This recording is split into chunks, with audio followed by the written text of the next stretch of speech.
So we were just talking with Mark there. I'm sure you overheard part of that conversation about how the earnings story has really kicked off quite nicely in the Asia Pacific. A lot of that comes down to Japan. There's a re-rating that's going on there. Is it too late to catch this wave?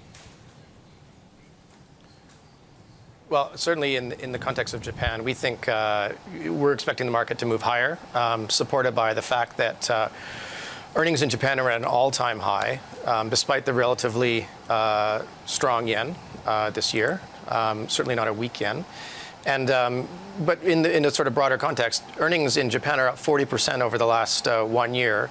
And the market, depending which index you look at, is up between 20 and 30%. So when you've got 40% increase in earnings, you probably shouldn't be experiencing multiple compression. You should probably be at least be even. So certainly from an earnings perspective, we think that we're bullish on Japan still.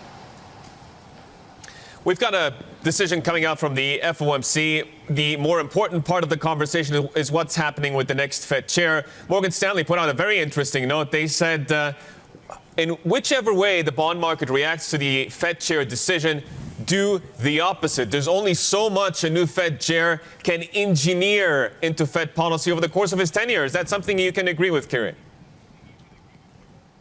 Yeah, I think that I agree with that. I mean, I think, you know, no matter who the new Fed chair is, it's very unlikely that we're going to get a sudden increase in the pace of normalization policy compared to where we are now. And don't forget, of course, that President Trump in his previous life was a property developer, so he's not really a fan of higher rates by background and by profession.